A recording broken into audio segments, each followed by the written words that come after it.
Sir ஒரு நபர் கேட்டுக்கிறாரு, பெரிய பெரிய இதுக்கெல்லாம் மட்டும்தான் சட்ட உதவிலாம் செய்ய முடியுமா?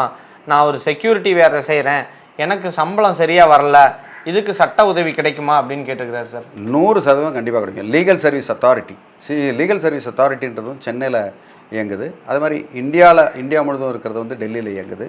நீங்கள் அந்த லீகல் சர்வீஸ் அத்தாரிட்டி வந்து ஒரு கோர்ட்லேயும் இருக்குது. ஓகே, இந்த மாதிரி பாதிக்கப்பட்டவங்களுக்கு ரொம்ப சின்ன அமௌண்ட்டாக இருக்கும். 5000 10,000 இல்லை 20-25,000 சம்பளமாக இருக்கும். அதுக்கு வந்து பெரிய தொகையில் வந்து நீங்கள் அட்வொகேட் வேணும் அப்படின்னு நினைக்க வேண்டிய அவசியம் இல்லை. அந்த லீகல் சர்வீஸ் அத்தாரிட்டிலேயே உங்களுக்கு வந்து உதவி செய்வாங்க. உதவி செஞ்சு ஒரு சின்ன மனு எழுதி கொடுத்துட்டு, என்ன கொஞ்சம் லேசான ஒரு படிப்பறிவு இருந்தால் போதும். எந்த இடத்துலையும் கேட்க தெரியணும் இருந்து நீங்கள் வந்து அப்படி போகலாம்.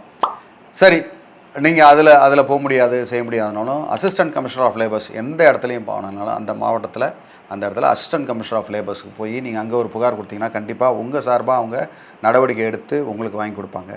Okay, right. மோசடியாக பண்ணுறாங்க, பணம் கொடுக்கும் போது போடா வெளியே இவன் கரெக்டாக பண்ணி தரேன்னு சொல்லிடல, போலீஸ் ஸ்டேஷனில் கம்ப்ளைண்ட் கொடுங்க, தப்பே கிடையாது. போலீஸில் கம்ப்ளைண்ட் கொடுங்க. ஆனால் சம்பளம் கொடுக்கல தரல அப்படின்னா நீங்கள் வந்து அதை கிரிமினல் கம்ப்ளைண்ட்டாக நீங்கள் வந்து கம்ப்ளைண்ட் ரெடி பண்ணணும். அதுக்கு வந்து ஒரு நிபுணர்கிட்ட சொல்லி பண்ணிங்கன்னா அது நல்லது. அதனால் போலீஸ் ஸ்டேஷன்லேயும் கம்ப்ளைண்ட் பண்ணுவாங்க. லேபர் கோர்ட் கொஞ்சம் ஒரு நிறையா அமௌண்ட் இருந்ததுன்னா லேபர் கோர்ட்டுக்கு நீங்கள் போகலாம். இது தவிர்த்து பார்த்தீங்கன்னா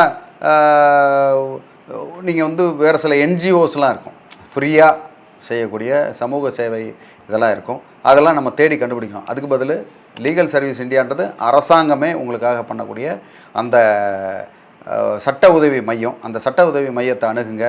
இல்லை நீங்கள் சொல்லுங்கள் அப்படின்னு நீங்கள் என்கிட்ட கேட்டாங்கன்னு சரி, நீங்கள் வாட்ஸ்அப் பண்ணுங்கள். உங்களுக்கு எல்லா வித உதவியும் செய்கிறதுக்கு நான் தயாராக இருக்கேன். நன்றி, வணக்கம்.